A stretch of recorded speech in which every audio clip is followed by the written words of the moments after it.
Hello guys, welcome back to again Anas की story.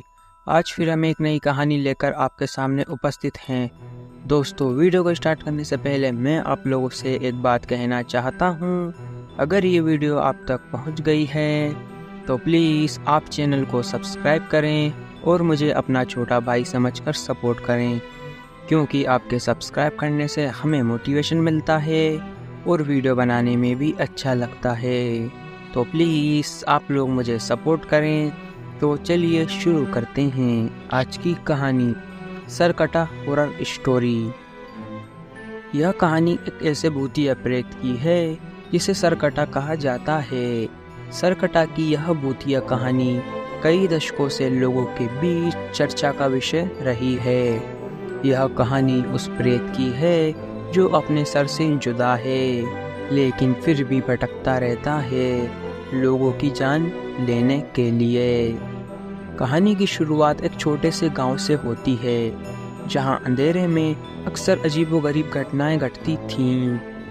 इस गांव में एक पुराने शमशान के पास रहने वाले लोगों ने कई बार देखा था कि एक सिर कटे इंसान की आकृति रात में घूमती रहती है। कहते हैं कि सरकटा एक निर्दोष इंसान था जिसकी मौत धोखे से कर दी गई थी।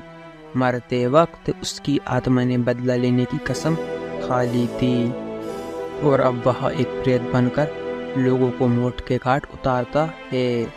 सरकटा का प्रेत जिस भी रास्ते से गुजरता है वहां से वापस कोई नहीं जिंदा लौटता। कई लोगों ने बताया कि उन्होंने रात के समय उस प्रेत को देखा, जिसके बाद उनकी हालत खराब हो गई। वो लोग या तो बीमार पड़ गए या फिर वे डर के कारण पागल हो गए।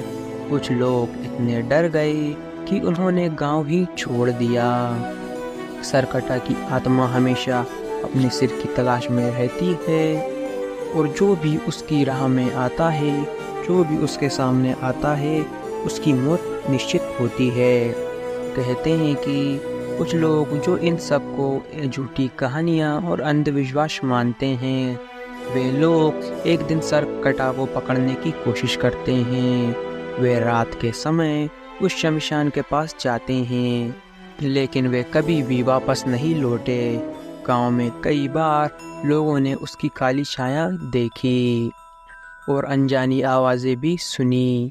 गांव के बुजुर्ग बताते हैं कि रात के समय सरकटा की हलचल और उसकी दर्द भरी चीखें सुनाई देती हैं। लोगों ने इस आतंक से मुक्ति पाने के लिए कई उपाय किए, तांत्रिक और पुजारियों को भी बुलवाया, लेकिन कोई भी उसे नहीं रोक पाया।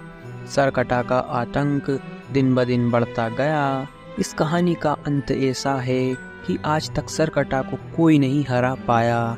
जो भी उसके खिलाफ गया उसने अपनी जान गंवाई।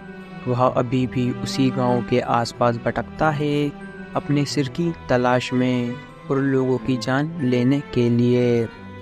यह कहानी केवल मनोरंजन के लिए है। इसका उद्देश्य किसी भी धार्मिक या सांस्कृतिक भावनाओं को ठेस पहुंचाना नहीं है। अंत में मिलता हूं आप लोगों को नेक्स्ट वीडियो में किसी नए टॉपिक के साथ। तब तक love you so much Anas की जनता। अगर आप लोगों के पास भी कोई डरावनी या हॉरर स्टोरी है तो आप हमें इंस्टाग्राम पर डीएम करें। जय हिंद, जय भारत। अगर आपको वीडियो अच्छी लगी हो तो प्लीज़ वीडियो को लाइक करें और चैनल को भी सब्सक्राइब करके बेल नोटिफिकेशन को ऑल पर प्रेस कर दें। Thanks for your watching.